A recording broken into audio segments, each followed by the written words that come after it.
तो दोस्तों आज हम फिर से आपके लिए लेकर आए हैं शाम देश की सभी ताज़ा बड़ी खबरें। फटाफट एक एक कर विस्तार से आज आपको बताएंगे, तो वीडियो को अंत तक जरूर देखें। और वीडियो को आगे बढ़ने से आप इस वीडियो को लाइक करके साथ में इस चैनल को सब्सक्राइब जरूर कर लीजिए।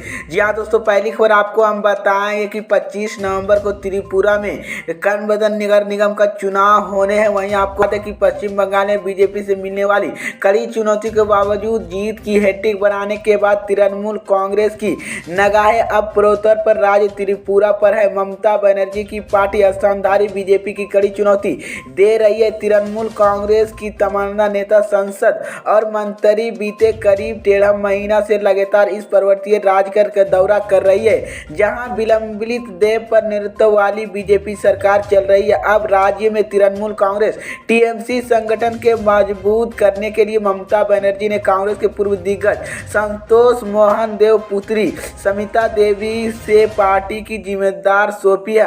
वहां खुद भी कांग्रेस सांसद रह चुके हैं। बीते दिन कोलकाता में टीएमसी का दामन थामने के बाद ही समितिया फिलहाल 2 सप्ताह के दौरे पर त्रिपुरा पहुंच गई है। अब फायदा बीजेपी की टीएमसी की चुनौती को गंभीर ले जाने के लिए लगी शायद। वहीं इसी वजह सप्ताह के मंत्रिमंडल के विस्तार के कई अंतुष्ट नेताओं की जगह दी गई है।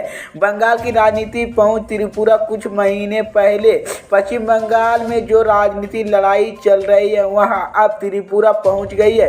फर्क बस यही है कि जिन दोनों पर राजनीतिक दलों की टीएमसी और बीजेपी के बीच यह लड़ाई चल रही है उनका पक्ष बदल गया है। बंगाल में जहां स्थानधारी टीएमसी को बीजेपी ने चुनौती मिली थी, वहीं त्रिपुरा में टीएमसी ने आस्था दूर बीजेपी के लिए मुश्किलें खड़ी कर दी है। त्रिपुरा में भी खोल हवे की कामयाब नारे के साथ मैदान में उतरी है। टीएमसी और बीजेपी के बीच जगह हिसाब छपड़े लगी है और टीएमसी के बीच और बीजेपी के बीच कड़ी टक्कर वहां पर देखने को मिलेगी। इसी बीच पर दोस्तों अगली और की राकेश टिकैत का बड़ा ऐलान। इससे पहले सीएम योगी आदित्यनाथ ने कहा था कि आंदोलनकारी नेताओं के लखनऊ और दिल्ली के फर्क समझाना चाहिए। दिल्ली देश की राजधानी और लखनऊ राज्य की राजधानी।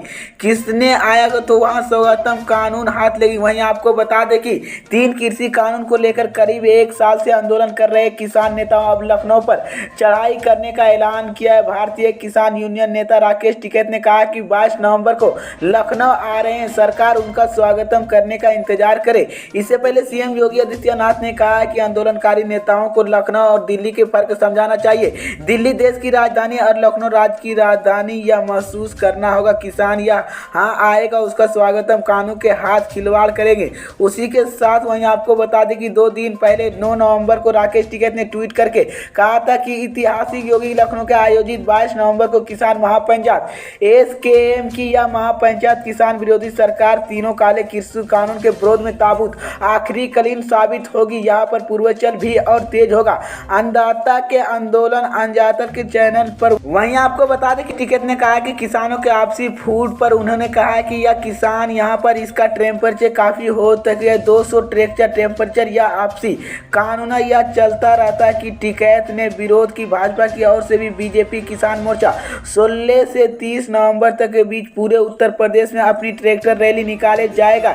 इसकी शुरुआत पूर्वांचल में मऊ होगी। इसे किसानों के लिए सरकार काम गिनना जाएगा। तो ये बड़ी अपडेट आई दोस्तों कि राकेश टिकैत ने ये बड़ा बयान दिया है। इसी बीच पर दोस्तों अगली खबर की अखिलेश यादव ने योगी पर कसा तंज। जी हाँ दोस्तों, आपको बता दें कि सपा प्रमुख अखिलेश यादव ने कहा है कि एक बार मुख्यमंत्री जब पूछा गया कि आप युवाओं को नौकरी नहीं दे पाते, उन्हें कहा कि नौकरी और रोजगार में बहुत लेकिन जनौटर लौटती है। वहीं आपको बता दें कि उत्तर प्रदेश विधानसभा चुनाव नजदीक आते ही सियासती तापमान अपने चरम की तरफ पहुंच रहा है। गुरुवार के सपा प्रमुख अखिलेश यादव ने मुजफ्फरनगर में कासियाम पे मसबुल्ला के संबोधित किया है। इसी दौरान अखिलेश यादव ने भाजपा उत्तर प्रदेश की मुख्यमंत्री योगी आदित्यनाथ पर जमकर निशाना साधा। अखिलेश यादव ने लोगों की संबोधित करने के दौरान कहा कि बाबा सीएम तो अपना घोषणा पत्र भी नहीं पढ़ते और उनके 70 लाख नौकरियों के वादे कर जाते। वहीं आपको बता दें कि गुरुवार को मुजफ्फरनगर के बढ़ते में समाजवादी पार्टी के अध्यक्ष अखिलेश यादव ने कचहर मामले के संबोधित करते हुए ये बड़ा बयान दिया है।